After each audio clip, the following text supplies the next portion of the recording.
লাভ নাই। জনগণের টাকা লোপাট করে যারা বিদেশে পাচার করেছেন, লাভ হবে না, লাভ হবে না। হারামের কোন আরাম, সংসারে শান্তি হবে না, স্বামী থাকবে না, বউ থাকবে না, তালাক খাইয়া শীত করে বসে থাকবে, ঠিক কিনা? আকলমন্দ ইশারা বাসা, সচেতন ব্যক্তির জন্য ইঙ্গিতগুলি যথেষ্ট, বুঝে নেন সব, ঠিক কিনা? আপনি মানুষকে অশান্তির মধ্যে রাখবেন, আপনি শান্তি পাবে অসম্ভব। অন্যকে অশান্তিতে রেখে নিজেকে শান্তিতে রাখা যায়? আমার বন্ধুগণ, ইমানদার হিংসুক হবে না, ইমানদার মুশরিক হবে না, ইমানদার মুনাফিক হবে না, ইমানদার মিথ্যুক হবে না। কিন্তু দুঃখজনক হলো সত্য, আমার দেশের অধিকাংশ মানুষ সত্য কথা বেশি বলে না, মিথ্যা কথা বেশি বলে। মিথ্যা বলাটাই যোগ্যতা মনে করে। কিন্তু ইমানদারের এক নাম্বার যতগুলো গুণ থাকবে, গুণগত দিক যদি বলতে চাই, ইমানদার কখনো মিথ্যার কাছেও যাবে না। কিন্তু আমি যদি প্রশ্ন করি, এই দেশে কোন পেশার মানুষগুলো, কোন শ্রেণীর মানুষগুলো বেশি মিথ্যা কথা বলে? যারা জনগণের সামনে ওয়াদা করে বারবার, বুঝে নেন। নির্বাচন আসলে পরে ওয়াদার উপরে ওয়াদা, খালি মিথ্যা, ঠিক কিনা? হ্যাঁ, ফেরেশতা এসে ভোট দেয় মানুষ। আমার বন্ধুগণ, ইমানদার এমনটা হবে না। মানুষকে হত্যা করে যারা চেয়ারকে রক্ষা করার চেষ্টা করবেন, ইতিহাস থেকে শিক্ষা নেন, ফেরাউন থেকে শিক্ষা নেন। ফেরাউন কিন্তু মুসাকে হত্যা করার জন্য 40,000 শিশুকে দুনিয়া থেকে বিদায় করেছিল। শেষ পর্যন্ত ফেরাউন কোথায়? কিছু চুবাইছেন আল্লাহ, কিছু চুবাইছেন আল্লাহ, ধরেন না। 1600 বছর ধরেন নাই ফেরাউনকে, কিন্তু আল্লাহ তাআলা ধরেছেন ফেরাউনকে মাত্র কয়দিন? একদিন ধরেছেন। ফেরাউন কয়, মুসা তুই পালাবি কোথায়? আল্লাহ বলে, ফেরাউন তুই পালাবি কোথায়? ফেরাউন ধরতেছে মুসাকে পিছন থেকে, ও মুসা সামনে দুনিয়া, তোমাকে আজকে সব শেষ করে দেব। আরে ফেরাউনের পিছন থেকে আল্লাহ বলছেন, ফেরাউন তুই পালাবি কোথায়? আজকে তোকে ধরবো শক্ত করে। শুধু তোকে ধরবো না, ওয়া ফিরআউনা ওয়া হামানা ওয়া জুনুদাহুমা, তোর হামানকেও ধরবো, তোর সৈন্যদেরকে ধরবো, সবগুলোকে একসঙ্গে পানিতে চুবায়া দুনিয়া থেকে বিদায় করে দেব। ফেরাউন যখন পানিতে চুবান খেলো, সহজেই তো মরে নাই, সময় কিছু পাইছিল। সেই সময় ফেরাউন পানিতে চুবান খায় আল্লাহকে ডেকে বলতেছে, কোরআন বলতেছে, আল্লাহকে বলে, ও আল্লাহ, ও মুসার আল্লাহ। আগে বলছে কি? ও মুসার আল্লাহ, মানে ওর আল্লাহ এখনো হয়নি। আগে কইছে মুসা আমারে বাঁচাও, কাম হয় নাই, কারণ বাঁচাবেন কে? ডাকের মধ্যে ভুল আছে না নাই? এরপরে কইছে মুসার আল্লাহ আমাকে বাঁচাও, তাও কাম হয় নাই। তৃতীয়বারের মতো মিথ্যা কথা বলে এবার বলতেছে, ও আল্লাহ আমাকে বাঁচাও, ওয়া আনা মিনাল মুসলিমিন, আমি তো মুসলমানদের অন্তর্ভুক্ত। আল্লাহ বলছেন, ফেরাউন এত বড় মিথ্যাচার কেন করিস? তুই তো মিথ্যা কথা বললি, তুই কিসের মুসলমান? ও কুনতা মিনাল মুফসিদিন, তুই হলো সন্ত্রাসী, তুই হলো ফাসাদ সৃষ্টিকারী, তুই হত্যা করে ক্ষমতা পাকাপোক্ত করেছিলি। এমন হত্যা করে ক্ষমতা পাকাপোক্ত করার মতো নব্য ফেরাউনরা আছে না নাই? ওই সমস্ত নব্য ফেরাউনদের মোকাবেলা করতে সবাইকে রাজি আছেন? রাজি আছেন কারা কারা? হাত উঁচু করে দেখেন মুসলমান।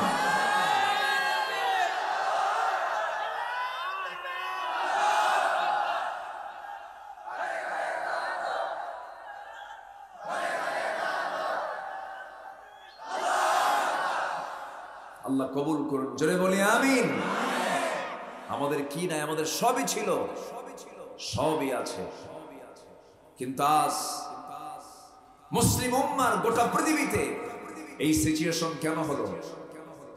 বিশ্বের প্রত্যেকটা মুসলিম দেশে, প্রত্যেকটা জায়গায় সবচেয়ে বেশি মার খাচ্ছে কোন জাতি? মুসলমান। কেন মার খাচ্ছে? এটার মূল কারণ হলো, এক নম্বর হলো মজবুত ঈমান নেই, ঠিক কিনা বলে? ঈমান নেই। নেতা আমাকে বাঁচাবে, দল আমাকে বাঁচাবে না, নেতা আমাকে বাঁচাবে না, কোন দল আমাকে বাঁচাবে না, আমাকে বাঁচাবেন কে? নেতা যদি মানতে হয় রাসূলকে নেতা মানবে, ঠিক কিনা বলেন? নেতা যদি মানতে হয়, যেই নেতার দিকে তাকালে আমার নবীর কথা মনে হয় সেই নেতাকে মানবো আমরা। গাঁজা খাওয়া নেতা মানবো না, বেনামাজি নেতা মানবো না, ঠিক কিনা? যে নেতা, ও যুবক আমার কথাগুলো শোনো, যুবকরা শোনো, মনোযোগ দিয়ে শোনো। যে নেতা তোমার হাতে ইয়াবার ট্যাবলেট তুলে দেয়, যে নেতা তোমার হাতে নারী তুলে দেয়, মদের বোতল তুলে দেয়, সেই সমস্ত নেতার মুখে জুতা মারো। তোমার জীবন তারা ধ্বংস করতে চায়, তোমার ঈমানকে তারা নষ্ট করতে চায়। ওই নেতৃত্ব মানা যাবে না, ওই নেতৃত্বের মুখে আমরা থুতু মারি, ঠিক কিনা? আল্লাহ যুবকদেরকে বোঝার তৌফিক দিয়ে দাও, জোরে বলি আমিন। সম্মানিত ভাইয়েরা, আমরা সবই পেয়েছি, সবই আছে আমাদের, কিন্তু আমরা আমল থেকে বঞ্চিত হচ্ছি, কি বলে, আমল থেকে আমরা দূরে চলে যাচ্ছি। এই জন্য আমাদের এই সিচুয়েশনটা তৈরি হয়েছে। বাইতুল আকসা মুসলমানদের প্রথম কিবলা, 180 কোটি মুসলমান, আর ইহুদি মাত্র 1 কোটি, 1 কোটি প্লাস, 100 কোটি হবে, 100 কোটি ইহুদি। গোটা পৃথিবী যদি তাদের সংখ্যায় মুসলমান যদি আজকে একটা প্ল্যাটফর্মে থাকতো, কোন ইহুদির বাচ্চাকে টিকতে পারে? টিকতে পারে। এই জন্য আমাদের সবচেয়ে বড় হাতিয়ার হলো ঈমান। সবচেয়ে বড় হাতিয়ার কি? আমরা ঈমান আনবো তো ইনশাআল্লাহ। বেনামাজি ঈমান, হ্যাঁ, নামাজ ওয়ালা ঈমান, জোরে বলি ইনশাআল্লাহ। ঈমানটা আমরা মজবুত করে আনবো। নাম্বার 2 হলো, কি করি, এত লম্বা সময় লাগবে আজকে আমার,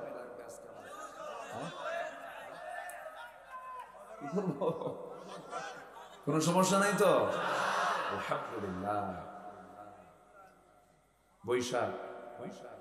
বৈশাখে মাহফিল, একদম অসময়ে মাহফিল, কিন্তু যে আল্লাহ সুবিধা করে দিয়েছেন, না শীত না গরম, তাই না? আজকে খুব সুন্দর, বলি আলহামদুলিল্লাহ। জি, নাম্বার 2 হলো নেক আমল। নাম্বার 2 কি বলেন তো? নেক আমল। নেক আমল কি বলেন? পুকুরে মাছ বেশি হয়, একটু বিষ ঢুকায়, যে নেক আমল না? এরকম বিষ দেওয়ার লোক আছে না নাই? আছে না নাই? পুকুর পাহারা দেওয়া লাগে। এটা পুকুর নাকি? শাহজাদপুর টোটাল পুকুরই তো। শাহজাদপুর নিচু এলাকা না, একটু নিচু এলাকা, মানে এই দিক দিয়ে উল্লাপাড়া দিয়ে মনে হয় ওই কি বলে, কি বিল, চলন বিল, চলন বিলটা চলে গেছে। নিম্নাঞ্চল এলাকা, এটা ভালো। নিম্ন এলাকা মানে মাছের অভাব নাই, আলহামদুলিল্লাহ। আল্লাহ বরকত দিয়েছেন সব জায়গায়।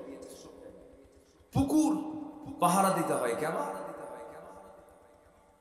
বিষ দিয়ে দেয়। মাঝে মাঝে নিজের মনে করে জাল দিয়ে মাছ উঠায় নেয়। কিসের মনে করে বলেন তো? নিজের মনে করে। মাছ এটা আল্লাহর নিয়ামত।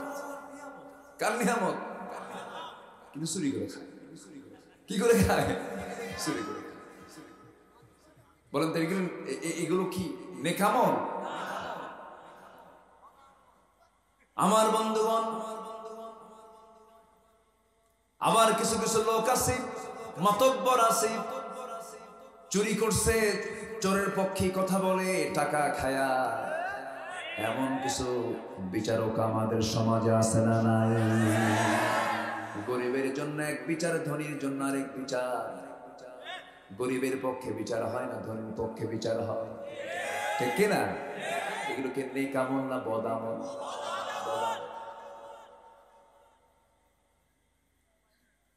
গাছের ডাব চুরি হয়েছে, গাছের ডাব চুরি হয়েছে, চোরকেও ধরে ফেলছে। এবার বিচারের জন্য আসছে হুজুরের কাছে। হুজুরকে বলছে, হুজুর আপনার ছেলেই কিন্তু চুরি করছে। কথা বলেন, কি চুরি হয়েছে? ডাব। ভালো করে দেখো। পরে বলছেন না ডাব না নারিকেল চুরি করছে। এবার জবাবে হুজুর বলতে, যদি হয় ঝোনা, হবে না কোনো গোনা। আরে যদি হতো ডাব হতো মহাপাপ। দেখছেন কি ফতুয়াটা দিয়ে দিল। এগুলো কি নেকামল? খুনির আসামিকে আপনি মুক্তি দেন, আল্লাহ আলেমদের বিরুদ্ধে আপনি রায় দেন, নেকামল নয়, জাহান্নামে যাওয়ার আমল এগুলো। সম্মানিত ভাইরা, নেকামল শুধু একটু দান সদকা করলাম, একটু মসজিদ বানালাম, মাদ্রাসা বানায় দিলাম, এর নাম শুধু নেকামল না। গোটা জীবনে কোন হারাম কাজ করা যাবে, বান্দার হক নষ্ট করা যাবে। ইমানদারের কাজ হবে, চ্যালেঞ্জ হবে, আমার দ্বারা কোনো হারাম কাজ করা যাবে না। টুটাফাটা কিছু আমল যদি হয়, একটু ভুলভাল যদি হয়, আল্লাহ বলতেছেন তুই বড় বড় গুনাহ ছাড়। কে বলতেছেন? আমার ভাই ফখরুল ভাই কি চলে গেছে? উনি একটা আয়াত বলেছেন, ইল্লা মান তাবা ওয়া আমানা ওয়া আমিলা সালিহান। আছে না একটা আয়াত, ইউবাদদিলুল্লাহু সাইয়্যাতিহিম হাসানাত। যদি কেউ তওবা করে, ঈমান এনে ফিরে আসে, ভালো আমল করে, আমি তার সাইয়্যাত গুলোকে, ভুলগুলোকে হাসানাত দিয়ে ভরায় দেব। আল্লাহু আকবার।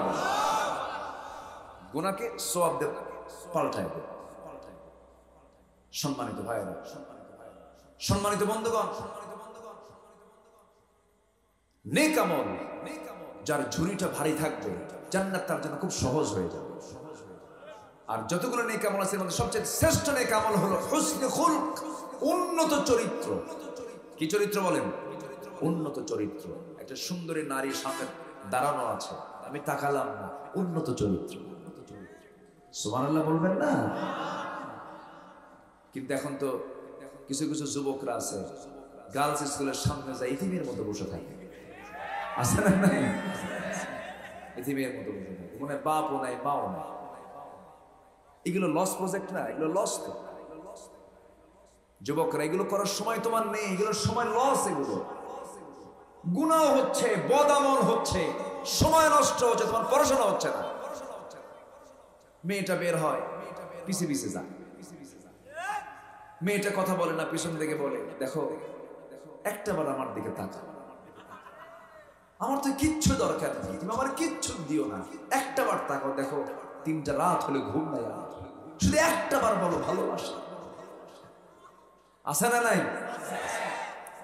বিয়ের আগে ভালোবাসাবাসি হয়ে গেল, বিয়ের আগে ভালোবাসা, পরে হয়তো বিয়ে শাদী হয়েছে, পরীক্ষার ভালোবাসা থাকে, তখন হয় কিলাকি। তখন কি হয়? কিলাকি। বিয়ের আগে যারা এই নোংরামি করবে, বিয়ের আগে কোনো ভালোবাসা হয় না, বিয়ের আগে হয় জেনা। বিয়ের আগে হয় কি? জেনা। অনেকে এরকম নোংরামি করে বিয়ে শাদী করে, আবার আমাদের কাছে এসে বলে, হুজুর আমাদের এটা লাভ ম্যারেজ। তো কি কয়? এটা লাভ ম্যারেজ না, কুত্তা ম্যারেজ। ঠিক আছে না? ঠিক আছে না?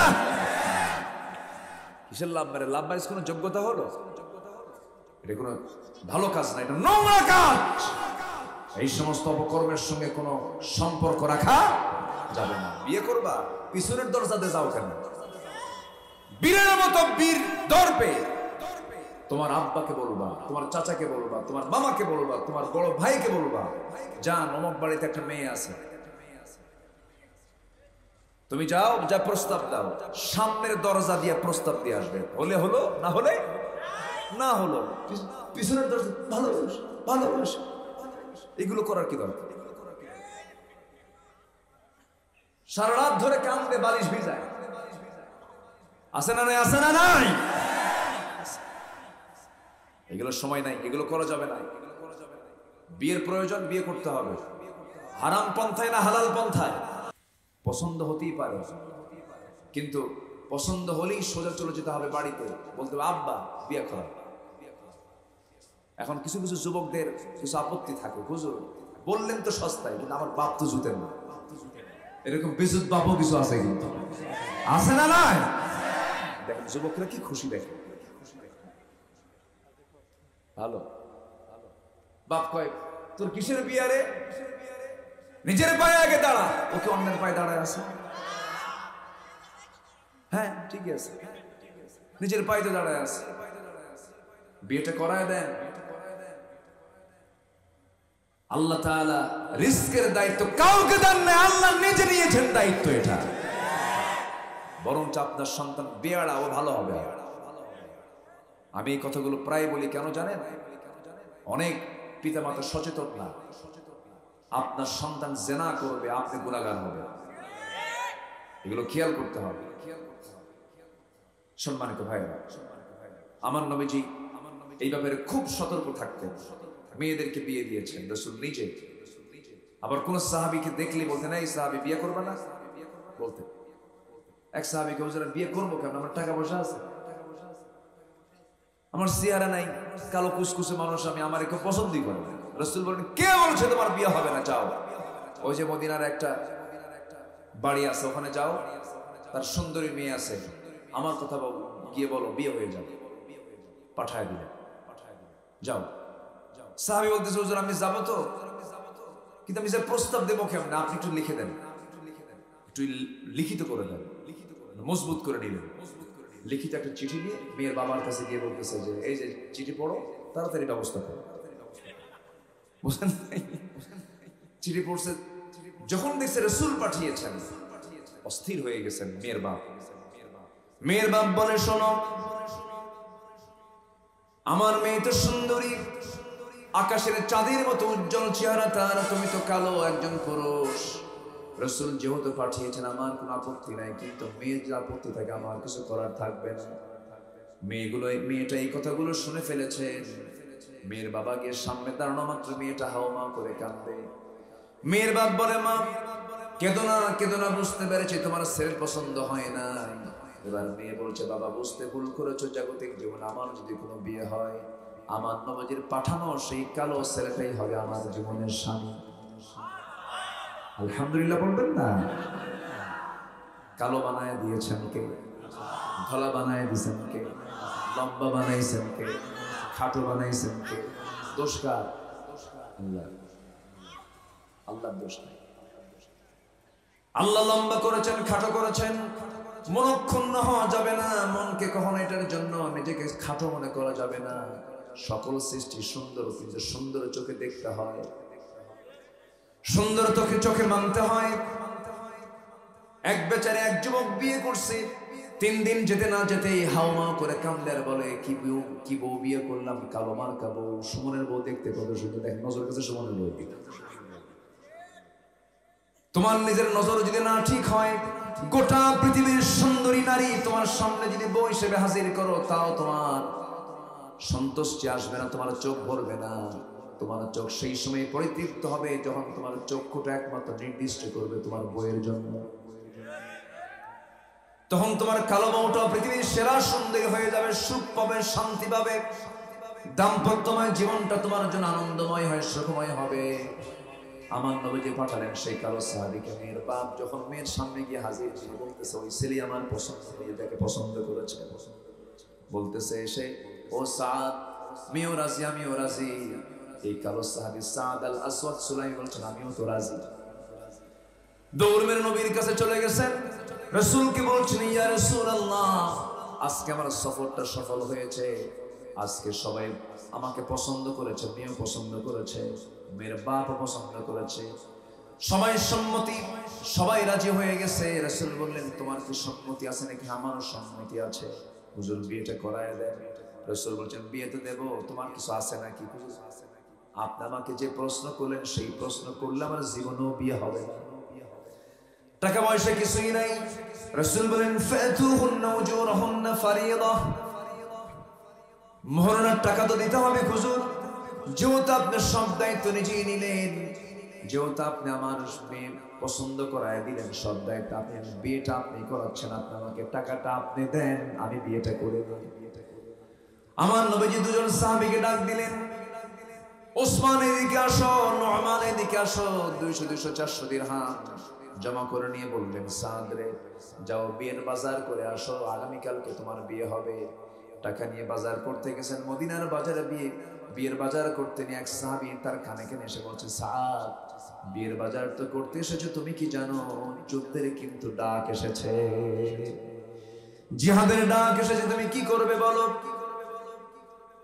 ওই সাদ আল-আসওয়াদ সুলাইমি মনে মনে চিন্তা করলেন, জীবনে বিয়ের পিড়িতে বারবার বসার সুযোগ হবে, কিন্তু জিহাদের ডাকটা আমার কানে নাও আসতে পারে। বিয়ের চাইতে জিহাদকে বেশি গুরুত্ব মনে করলেন। ওই 400 দিরহাম দিয়ে বিয়ের বাজার না করে তিনি একটা ঘোড়া কিনলেন, তরবারি কিনলেন, যুদ্ধে ঝাঁপিয়ে পড়লেন। যুদ্ধে অংশগ্রহণ করে শাহাদাত বরণ করলেন। নবীর কানে সংবাদ চলে গেল, নবীজি আমার। দৌড় মেরে তার কাছে গিয়ে দাঁড়ালেন। দাঁড়িয়ে তার চেহারার দিকে তাকায় দেখেন মস্তকটা ছিটকে পড়ে আছে, রক্তাক্ত দেহ। আমার নবীজি তার দিকে তাকায় দেখে একবার হাসেন, একবার কাঁদেন। সাহাবায়ে কেরাম বললেন, ইয়া রাসূলুল্লাহ, আপনি এমন করছেন কেন? একবার কাঁদেন, একবার হাসেন, এর কারণটা কি বলুন তো? রাসূল বলেছেন, ওরে আমার সাহাবীরা, আমার সাদের বিয়ের সকল আয়োজন আমি সম্পূর্ণ করলাম, কিন্তু আমার সাদটা জাগতিক জীবনে একজন নারীকে গ্রহণ করতে পারলো না, স্ত্রী হিসেবে একজন নারীকে কাছে নিতে পারলো না।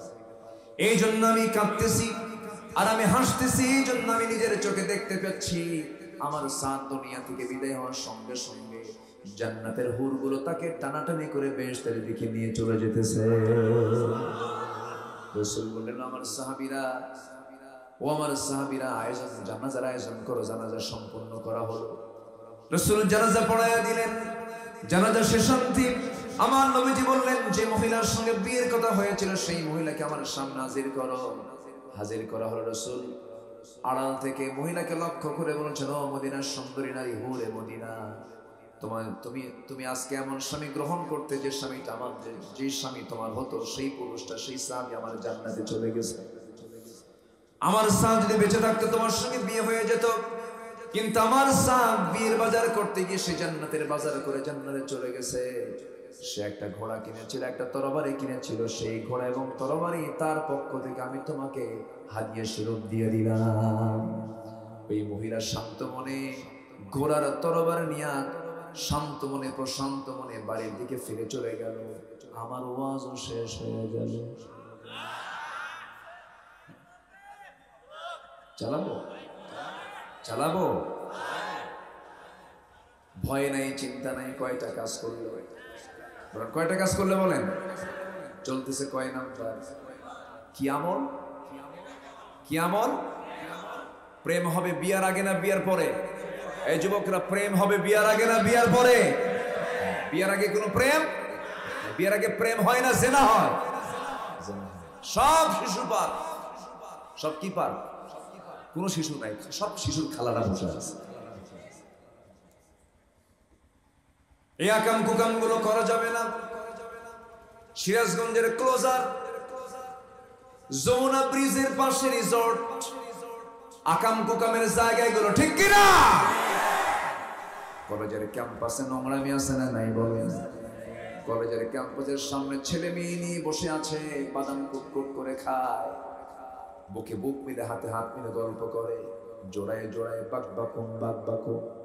পুলিশ পাশে থেকে পাহারা দিয়ে বলে, ভালো করে কর, আমরা পাহারা দিচ্ছি। অথচ উচিত ছিল 1.5 হাত লাঠি দিয়া পিটায়া সোজা করা। একটারে সোজা করলে একটাও থাকতো না। আকাম কুকাম যারা করে তাদের মধ্যে ভয় আছে না নাই বলেন? ভয় আছে না নাই? খালি এরকম কি ঠিক আছে না? যারা আকাম কুকাম এরকম করে পিটুন খাইলে সব ঠিক হয়ে যাবে।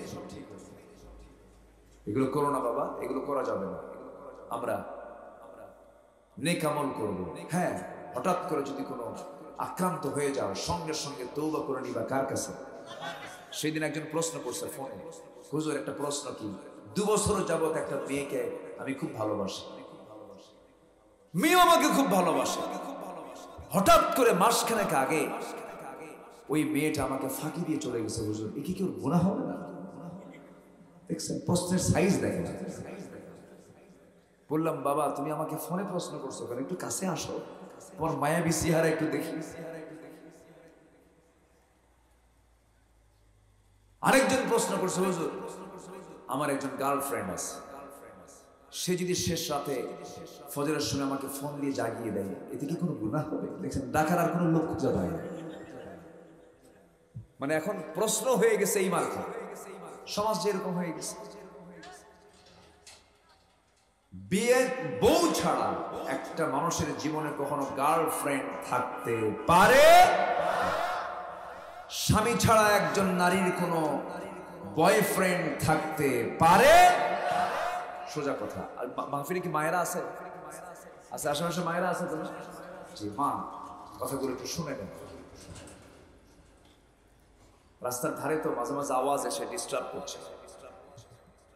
এত সুন্দর মানুষ আপনারা, আমার এটা ইতিহাস হয়ে থাকবে। এত রাতে মনোযোগ দিয়ে বসে আছেন, একটা মানুষ নড়ে না। বলি আলহামদুলিল্লাহ, জোরে বলি আলহামদুলিল্লাহ। যার ইমান আছে তার কি কোনো ভয় আছে? ইমান যার নাই তার কি থাকে? ভয় থাকে। ইমান যার নাই সে তো চোর। চোরের টেনশন বেশি না বাড়িওয়ালা টেনশন বেশি? ঘুম পারে কে? টেনশনে থাকে কে?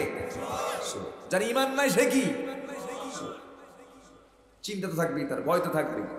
ইমান আনলে চিন্তাও নাই, ভয় নাই।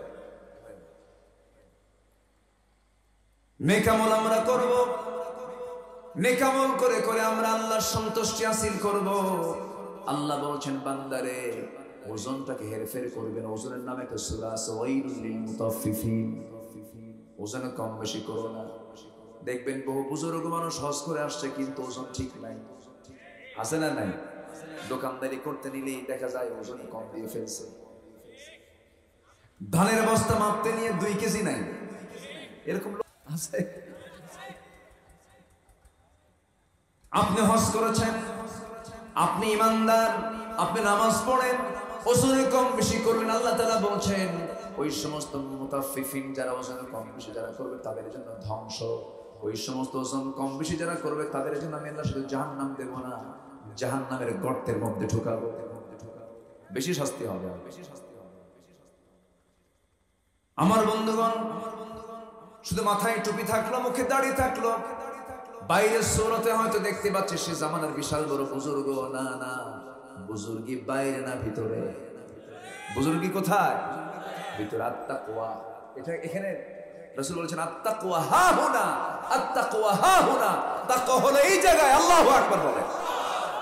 তাকওয়া কোথায়? এই জায়গায়। আমরা কলবটাকে ঠিক রাখবো, নফসটাকে ঠিক রাখবো। জোরে বলি ইনশাআল্লাহ। মন চাচ্ছে না দিনে 1000 টাকা লাভ হতো, হবে না। 2000 টাকা লাভ হলে ভালো হয়। দেই না একটু ওজনে কম, কিন্তু লাভ নাই। ওই যে দামে কেনা, কি মনে আছে আপনাদের? যে দামে কেনা ওই দামেই বেচা। কাম হবে না, লাভ হবে না, সব শেষ হয়ে যাবে।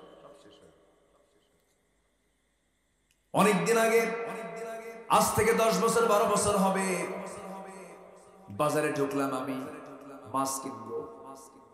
হুজুররা বাজার করে না? বাজার করে কি না? কিন্তু হুজুররা বাজার করে, হুজুর একটু ভালো চলে, আবার এটা অনেকের গায়ে জ্বলে। আবার আছে কিন্তু, এটা আছে না নাই? মাসে ইমাম সাহেবের বেতন দেয় 10,000, বেতন দিয়ে আবার বলে হুজুর এত টাকা কি করে? দেখছেন প্রশ্নের সাইজ? দেখছেন এত টাকা কি করে? আমার দেশে সবচাইতে কম বেতনের চাকরি কোন চাকরি বলেন? ইমামতি আর মুয়াজ্জিন। সবচেয়ে কম বেতন, তাও আবার মাঝে মাঝে 6 মাস বাকি থাকে। সবই তো ঠিক, কিন্তু ব্যবস্থা তো কিছুই করে না। কঠিন না এটা? কঠিন, কিন্তু একটা আচরণ। ম্যাক্সিমাম মসজিদের ইমাম তারা ন্যায্য বেতন পান না। উচিত না, এটা উচিত না। আপনার জীবনের শ্রেষ্ঠ নামাজ আপনি পড়ছেন যার পেছনে, অবশ্যই খেয়াল করার দরকার আছে না নাই? সুইপার যে বেতন পায়, সুইপারের যে বেতন, সে বেতনটা ইমামকে দেওয়া হয় না। এখন ইমাম কি বাজারে যায় না? আসলে ইমাম কি বাজারে যায় না? বাজারে যায়। ইমাম সাহেবের শরীর চড়া হয়ে গেছে, চৈত্র মাস, একটা ডাব খেতে হবে। আপনি ইমাম তো সুস্থ থাকা দরকার, একটা ডাব খাবেন।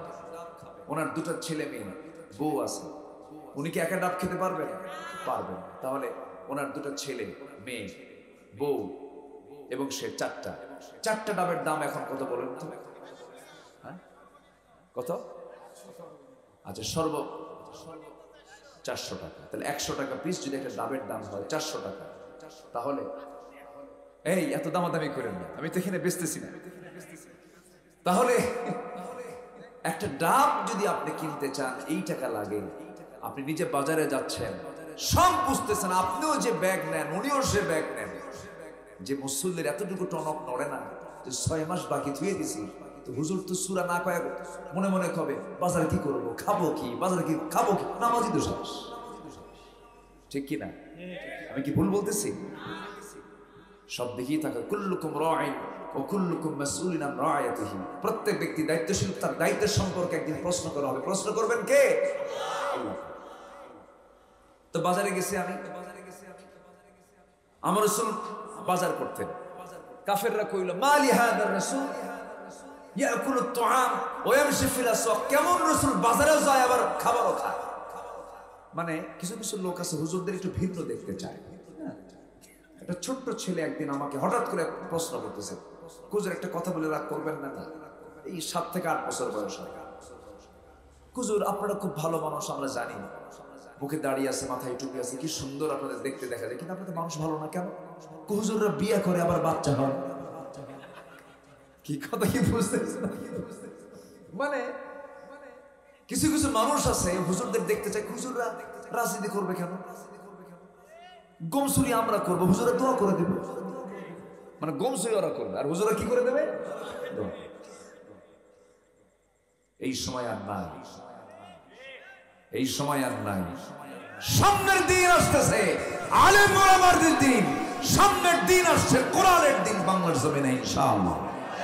জোরে বলে ইনশাআল্লাহ।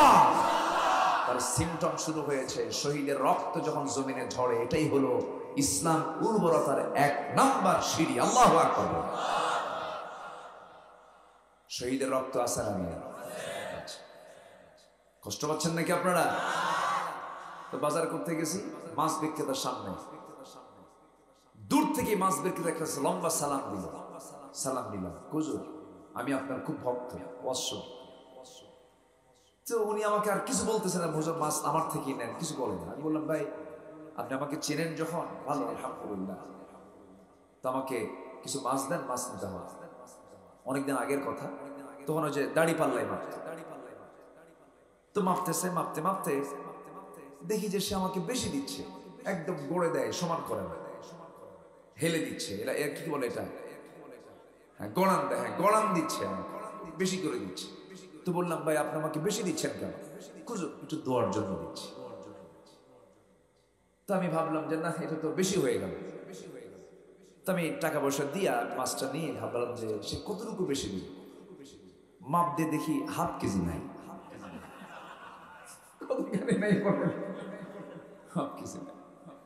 বলেন দেখেন কি দোয়া আসবে? তাহলে এখন বলেন ঈমান কি শুধু লা ইলাহা ইল্লাল্লাহ, না দাড়িপাল্লাই আছে ঈমান? দাড়িপাল্লাই ঈমান আছে না নাই? যে নেক আমল, এটা কি আমল বলেন? ওয়া আকিমুল ওয়াজনা বিল কিসত ওয়া লা তুখসিরুল মিজান। ওজন নষ্ট করো না, ওজন নষ্ট করবা, দাড়িপাল্লা এলোমেলো হবে, তোমার জান্নাতে যাওয়া এলোমেলো হয়ে যাবে। বনের সম্পত্তি বুঝে দিবেন। আচ্ছা এগুলো কথা মনে বলার দরকার নাই নাকি? বনের সম্পত্তি গুলো বুঝে দিবেন। যেদিন বাপ মারা গেছে সেই দিনে হুকুম চলে আসছে মিম্মা তারাকাল ওয়ালিদাইন লিযযাকারি মিসলু হাযযিল উনসাইন। কোনো কথা নাই, বোনকে সম্পদ বুঝায় দিবেন, বোনকে ডাক দিবেন, ও বোন বাপ তো মারা গেছে, এই যে সম্পদ তোরা নিয়ে যা, তোদের কাজ তোরা করে ফেল, তোরা নিয়ে যা, সবকিছু নিয়ে যা। কিন্তু তা তো বলি না, বরং মাঝে মাঝে বোনরাই ভাইদের কাছে যখন আসে তখন ভাইরা এমন বড় চোখ বানায়। আছেন এরকম ভাই? কিছু আছেন? নিতে আসছিস না, ধমক একটা মারে, বোনরা কি বলবে, আবার চলে যায় বাড়িতে। আবার মাঝে মাঝে আসে, ভাইগুলোর দুর্ব্যবহার শুরু হয়ে যায়, ওই সম্পত্তি নেবে বলে।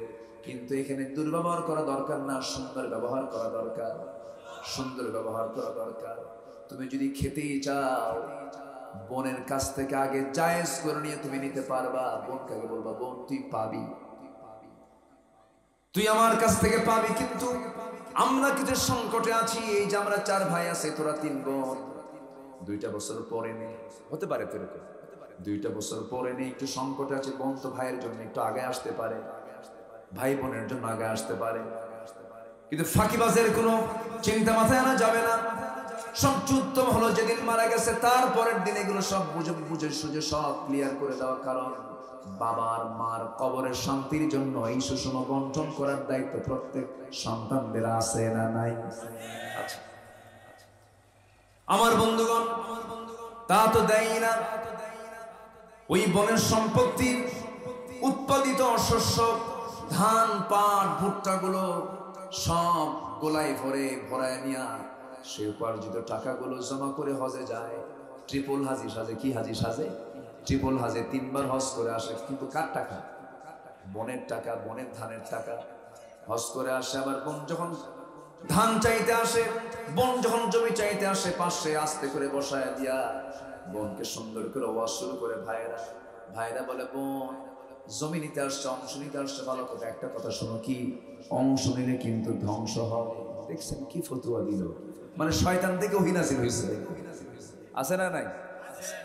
এগুলো করা যাবে না, এগুলো হারাম কাজ। আল্লাহ রাব্বুল আলামিন বলেন, ঈমান আনবে ভালো করে, নেক আমল করবে ভালো করে। নাম্বার 3 হলো ওয়াকামুস সালাহ, যারা নামাজ কায়েম করবে। আমার বন্ধুগণ, আজকে সমাজে নামাজ কায়েম আছে নাকি? বলে, নামাজ কি কায়েম আছে নাকি? একটা কথা মাথায় রাখবেন, নামাজ কায়েম থাকা মানে সেই সমাজে মদের বোতল পাওয়া যাবে না, সেই সমাজে জেনার লাইসেন্স পাওয়া যাবে না, সেই সমাজে কোন নারীকে বোরকা ছাড়া বাইরে দেখা যাবে না। নামাজ কায়েমের বাস্তবিক অবস্থা হবে, নামাজ যখন সমাজে চালু হয়ে যাবে, সেই সমাজে কোনো নারীকে অবাধ মেলামেশা করতে দেখা যাবে না, মদের বোতল পাওয়া যাবে না, রোজার মাসে দিনের বেলা হোটেল খোলা দেখা যাবে না, কোনো বেশ্যাবৃত্তির লাইসেন্সও পাওয়া যাবে না, সুদের কারবার থাকবে না। এগুলো মনে হয় বাংলার জমিনে নাই, আছে না নাই? এখন বলেন, নামাজ কি কায়েম আছে? নামাজ তো কায়েম নাই।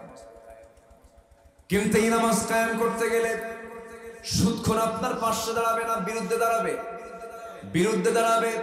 আপনি নামাজ কায়েম করতে যাবেন, জেনাকের আপনার বিরুদ্ধে দাঁড়িয়ে যাবে, আপনাকে বলবে জঙ্গি, আপনাকে বলবে কট্টরপন্থী, আপনাকে বলবে মৌলবাদী। এই সমস্ত কথাগুলো বলে বলে আপনার বিরুদ্ধে মামলা হাঁকায় দেবে, চেষ্টা করবে আপনাকে দুনিয়া থেকে বিদায় করে দেওয়ার। এই দুনিয়াতে প্রায় 2700 বিলিয়ন ডলার, 2700 বিলিয়ন ডলার শুধু হারাম পথের ব্যবসাগুলো চলে। ক্যাসিনো ব্যবসা চলে, মদের ব্যবসা চলে, জেনার ব্যবসা চলে, পতিতাবৃত্তির ব্যবসাগুলো চলে। এই সমস্ত হারাম যারা ব্যবসাগুলো করে আমার দেশে, তারা কি কোনোদিন চাবে এই জমিনে নামাজ কায়েম হোক? কখনো চাবে? চাই না। এই সিরাজগঞ্জ জেলায় মদের দোকান আছে না নাই? যে মদের দোকান দিয়ে বসে আছে, সে কি চাবে কখনো এই দেশে নামাজ কায়েম হোক? চাবে ওরা? চাবে না।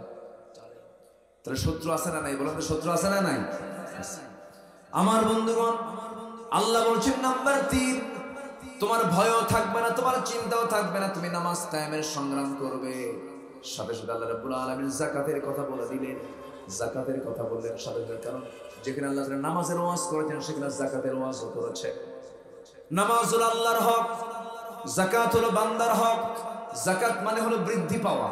কিন্তু আপনারা তো মনে প্রশ্ন আসতে পারে, হুজুর যাকাত মানে হলো 1 লাখ টাকা, 2,500 টাকা বছরে দিয়ে দেওয়া, 1 কোটি টাকা, 2.5 লক্ষ টাকা জনগণের মধ্যে গরিবদের মাঝে বন্টন করে দেওয়া। কিন্তু আপনি বলেন, যাকাত বছরে 1 কোটি টাকা, 2.5 লাখ টাকা হেরে যাচ্ছে, আমার তো লস হবে, আমার তো কমে যাওয়ার কথা, যাকাত মানে বৃদ্ধি, এটা কেমন করে হলো? কিন্তু আল্লাহ তাআলা বলছেন যাকাত মানে বৃদ্ধি পাওয়া। কেমন করে? দেখেন, বড়ই গাছ যারা আবাদ করেন, বড়ইয়ের ফলন যারা আবাদ করেন, বড়ই গাছ যারা লাগান, বড়ই গাছের যখন ফলনটা আসে, বড়ইটা আপনি গাছ থেকে পারলেন, এর পরবর্তী বছরে যখন আপনি ফলন যদি আপনি বাড়াতে চান, বড়ই গাছের ডাল রাখা দরকার না কাটা দরকার? কি রাখা দরকার না কাটা দরকার?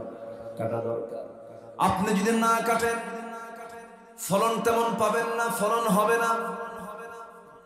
বড়ইয়ের ফলন পাওয়ার জন্য যেমন ওই বড়ই গাছের গোড়া পর্যন্ত ডালগুলো কাটতে হয়, ছাড়তে হয়, ঠিক তেমনি আপনার সম্পদকে বৃদ্ধি করার জন্য সম্পদের গাছ স্বরূপ ওই যাকাতের টাকা দিয়ে দিলে আপনার সম্পদটা পিউরিফাই হয়ে যায়। যাকাতটা দিলে পরে আপনার সম্পদটা বরকতময় হয়ে আল্লাহ তাআলা সম্পদ বরকতে বাড়ায় দেন। জোরে কোন সুবহানাল্লাহ। আমার দেশে যদি যাকাত আদায় হতো 4,500 ইউনিয়ন, প্রায় একটু কম বেশি হবে, এক্সাক্ট সংখ্যাটা আমার মনে নাই, যদি কেউ জানেন বলতে পারেন। এই যে 4,500 ইউনিয়ন আছে, এই দেশের ব্যাংকিং হিসেব অনুযায়ী যদি যাকাতটা যদি তোলা হতো, তাহলে দেখা যেত প্রত্যেকটি ইউনিয়নে প্রত্যেক বছরে 43 কোটি টাকা যাকাতের টাকা জমা হয়ে যেত। কত কোটি? 43 কোটি।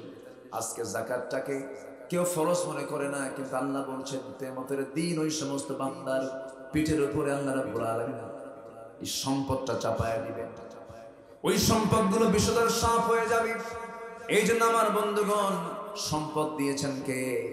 সম্পদ খরচ করবো আমরা কার নিয়মে? আল্লাহর নিয়ম। আল্লাহ বলছেন এই 4টা কাজ তুমি করবা, এই 4টা কাজ করলে আমি আল্লাহ নিজে ওয়াদা করছি আমি তোমাকে সীমাহীন পুরস্কার দিয়ে দেব, এবং তোমার জীবন থেকে চিন্তা এবং ভয় সবকিছু আমি আল্লাহ দূর করে দেব। জোরে কোন সুবহানাল্লাহ, আরো জোরে বলি সুবহানাল্লাহ। আমার বন্ধুগণ, এই দুনিয়া ছেড়ে আমিও যাব, আপনিও যাবেন। সেকেন্ড আয়াত আল্লাহ রাব্বুল আলামিন এবার ইমানদারকে ডাক দিয়ে বলছেন, আমাকে বেশি করে ভয় করে, তবে একটা কথা জেনে রেখে দিও, সুদের কাছে যাবা না। আগে বলছেন যাকাতের কথা, এবার বলতেছেন কিসের কথা? সুদ তো শাহজাদপুরে নাই, হ্যাঁ? সুদ কি শাহজাদপুরে আছে? এই সময় কি উঠবেন না? উঠলে ভাববো এটাই সুদ খায়। বসেন, আমি জানি আপনারা ক্লান্ত হয়ে যাচ্ছে, কিন্তু আমি ক্লান্ত হচ্ছি। কারণ কথা তো, দিনে জুমার খুতবা ছিল ঢাকায়, জুমার নামাজ পড়ে বের হয়েছে। গতকালকে মাহফিল ছিল আমার রাজশাহীতে, সে রাজশাহী তানর মাহফিল করে সোজা চলে গেছে ঢাকা। জুমা, সেখানে প্রায় 15-20 হাজার মুসল্লি জুমার নামাজে থাকে। সেই জুমার নামাজে যেতে হয়, মানে ছোটখাটো মাহফিল। এরপর আবার এখানে চলে আসছে। একটু আয়াতের শুধু একটা ফিনিশিং দিয়ে আমি শেষ করে দিব, আর একটু সময়। কোন আপত্তি নাই তো? আলহামদুলিল্লাহ বলে।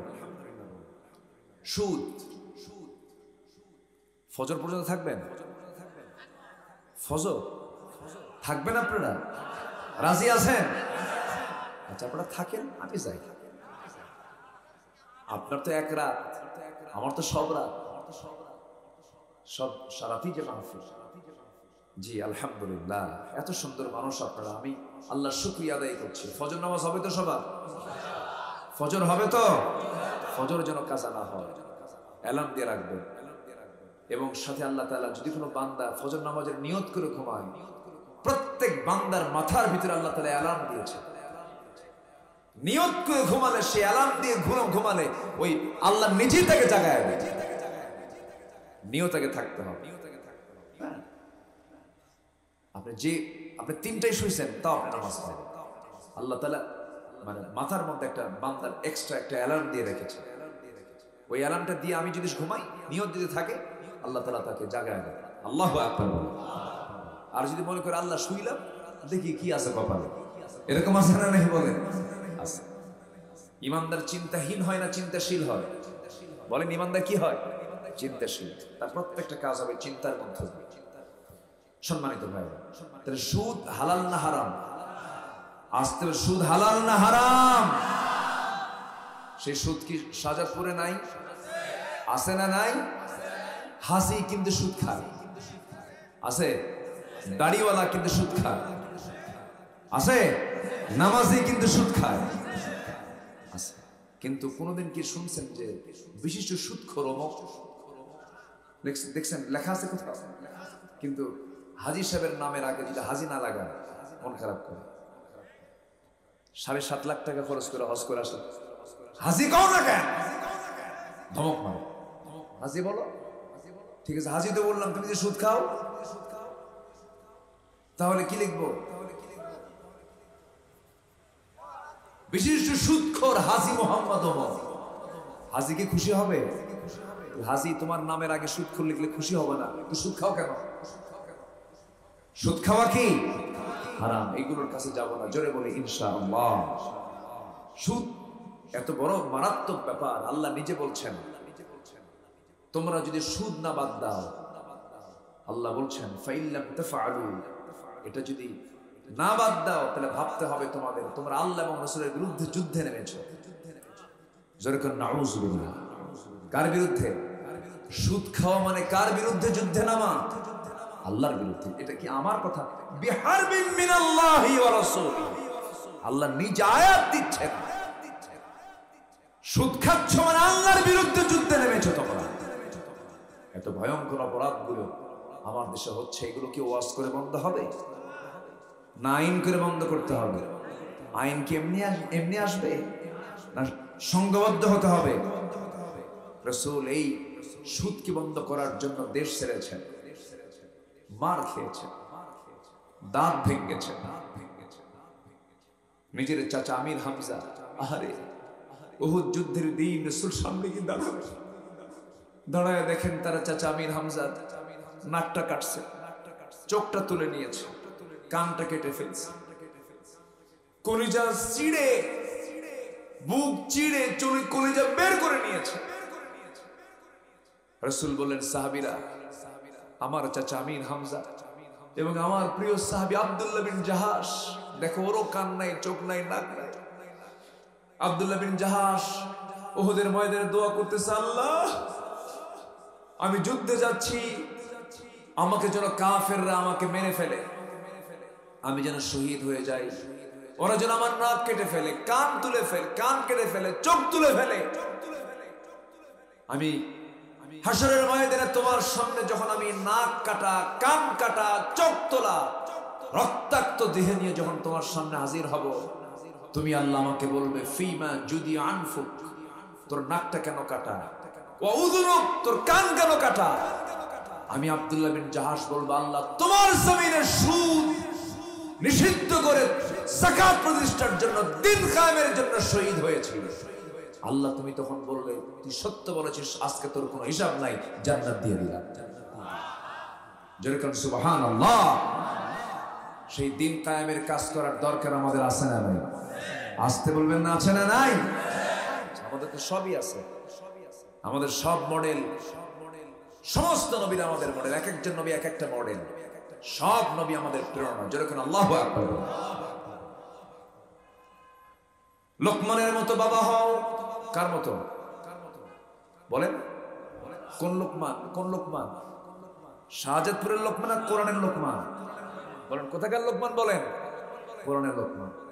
লোকমানের মতো বাবা হও, জান্নাতের টুকরা পরিবার হয়ে যাবে।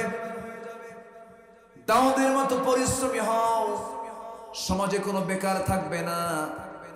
মারিয়ামের মতো ধৈর্যশীলা হও, দুনিয়াতে কোনো আত্মহত্যা হবে না। মারিয়ামকে যখন সতীত্বের অভিযোগ টেনে যখন ঘর থেকে বের করে দেওয়া হলো, ভরসা করেছেন কার উপরে?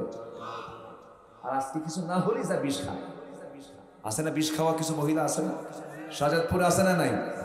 যা খাবে কিয়ামতের দিন মরার পরে আল্লাহ ওকে ওটা দিয়ে বারবার খাওয়াবে, আবার খা। বিমা উযযিবা বিহি, হাদিসে আসছে। লোকমানের মতো বাবা হও, দাউদের মতো পরিশ্রমী হও।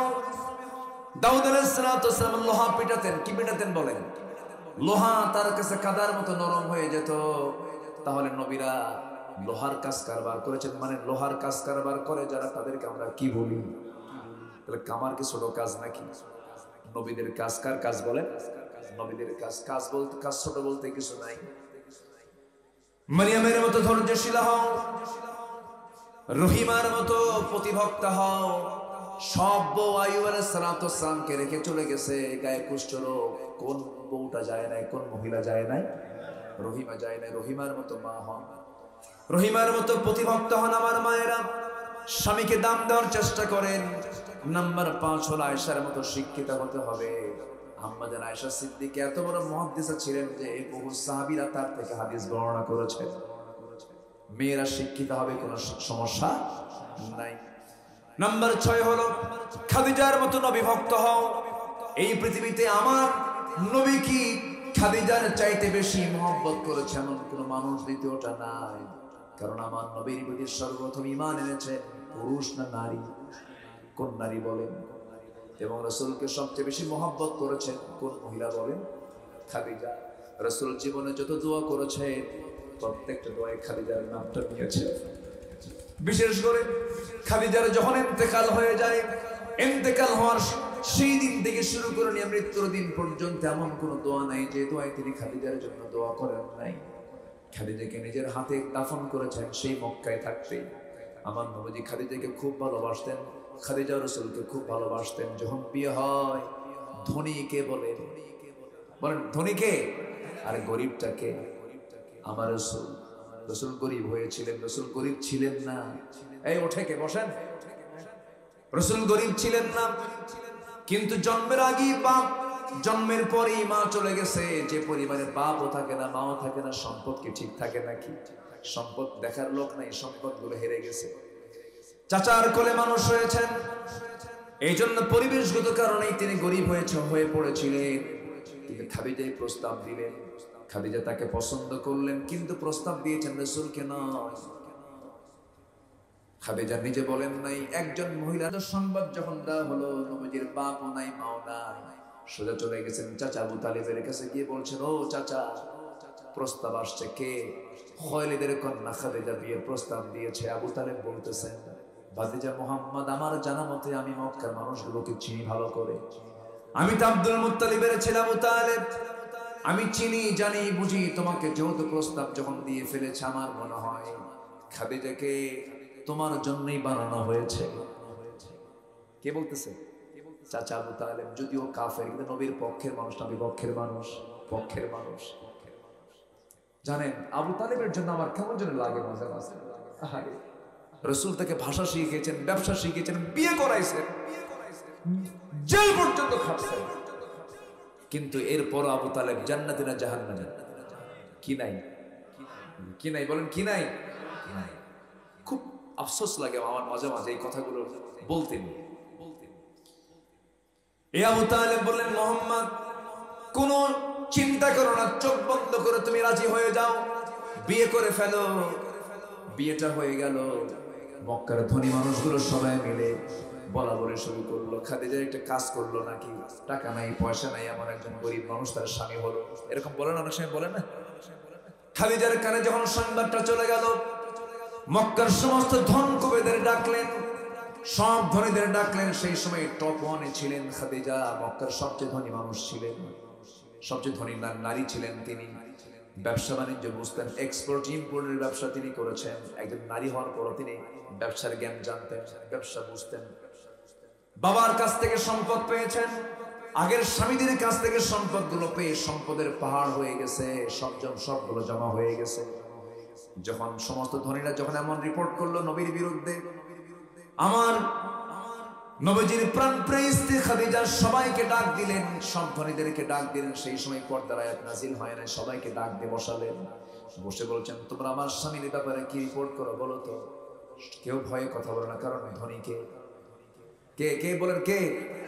ধনীদের একটা প্রভাব আছে না, প্রভাব আছে, সব চুপচাপ শুনতেছে। এবার খাদিজা নিজেই বলতেছেন, শোনো, আমি আমার স্বামী হিসেবে যাকে পেয়েছি সেই স্বামী মুহাম্মদ আহমদকে নিয়ে আমি তোমাদেরকে 4টা প্রশ্ন করতে চাই। নাম্বার 1 হলো, আমার স্বামীর চরিত্র কেমন? সবাই বলে ফার্স্ট ক্লাস, জীবনে একটা মিথ্যা কথা তার মুখ থেকে বের হয় নাই। খাদিজা বলছেন, নাম্বার 2 প্রশ্ন হলো, আমার স্বামীর চেহারা কেমন? আমাদের জীবনে মুহাম্মাদের মতো সুন্দর চেহারা মানুষ আমাদের দ্বিতীয়টা চোখে পড়ে নাই। নাম্বার 3 প্রশ্ন হলো, আমার স্বামীর বংশ কেমন? এই আরবের সবচেয়ে শ্রেষ্ঠ বংশ বলতে কুরাইশ বংশ কি বলা হয়। তাহলে এবার নাম্বার 4 প্রশ্ন হলো, আমার স্বামীর সম্পদ কেমন, টাকা পয়সা কেমন? এবার গলা ঝাড়া দিয়ে সবাই মিলে বলতেছে, এই জন্যই তো মানা করছিলাম, টাকা নাই পয়সা নাই। এবারে খাদিজা বলছেন, শোনো, আমার স্বামীর 1 নাম্বার গুণ হলো তার চরিত্র ফার্স্ট ক্লাস। তোমরাই বললে তাকে আল আমিন বলো, সাদেক বলো, এই বিশাল বড় তার চরিত্র, এটা টাকা দিয়ে কেনা যায় না। নাম্বার 2 হলো চেহারা সুন্দর, এটা নিজে অর্জন করা যায় না, এটা অর্জনের কোনো বিষয় না, এটা কে দিয়ে দেন? আল্লাহ দিয়ে দেন। নাম্বার 3 বংশ কোনোদিন কিনে পাওয়া যায় না, বংশটা এটা আল্লাহর ফয়সালা। আমার স্বামীর বংশ সুন্দর, আমার স্বামীর চেহারা সুন্দর, আমার স্বামীর চরিত্র ফার্স্ট ক্লাস সুন্দর। নাম্বার 4 হলো আমার স্বামীর টাকা পয়সা, এই তো বিষয়। তোমরা কোনো চিন্তা করো না আমার স্বামীর এই ব্যাপারে। আমি তোমাদেরকে সাক্ষী রেখে এই মুহূর্তে বললাম, আমার জীবনের অর্জিত স্থাবর অস্থাবর সমস্ত সম্পত্তি আমি বিশ্বাসী মুহাম্মদকে আমি দিয়ে দিলাম। যেরকম সুবহানাল্লাহ। এই ভক্ত ছিলেন তিনি, স্বামীকে খুব মহব্বত করতেন। স্বামীকে মহব্বত করার দরকার আছে না নাই? যে স্বামীর কাছে আপনার যৌবন দিলেন, আর কি রাখবেন আপনি? যৌবনটাই দিয়ে দিয়েছেন যার হাতে, তাকে আপনি জীবন দিয়ে ভালোবাসা উচিত, মহব্বত করা উচিত। স্বামী তার স্ত্রীকে মহব্বত করবে, স্ত্রী তার স্বামীকে মহব্বত করবে। আমার বন্ধুগণ, অনেক লম্বা লম্বা কথা ছিল, শেষের দিকে আস্তে আস্তে চলে যাচ্ছি। সুলাইমানের মতো ন্যায়বান শাসক হও। সুলাইমান গরিব শাসক না ধনী শাসক? কি ধনী না গরিব? ধনী শাসক। ধনী শাসক, এত ধনী শাসক ছিলেন জি, এমন বড় ধনী শাসক, এত বড় শাসক পৃথিবীতে আর কখনো আসবে না। এরপরে মুসার মতো সাহসী হও, নূহের মতো ধৈর্যশীল হও, দায়ী হও, ইউনূস আলাইহিস সালামের মতো বিপদে অধিক জাকির হও, অসুস্থকে নিয়ামত মনে করো, আইয়ুবকে ফলো করো, আইয়ুব আলাইহিস সালামকে ফলো করো, আদমের মতো পারিবারিক রক্ষণশীল হও। আদম আলাইহিস সালাম তার বউকে খুব ভালোবাসতেন। বউকে ভালোবাসা একটি ইমানের কাজ। অন্যের বউ না নিজের বউ? আজ থেকে অন্যের বউ না নিজের বউ? আল্লাহ আমাদের এই বিষয়গুলো আমল করার তৌফিক দান করুন। জোরে বলে আমিন, আরো জোরে আমিন।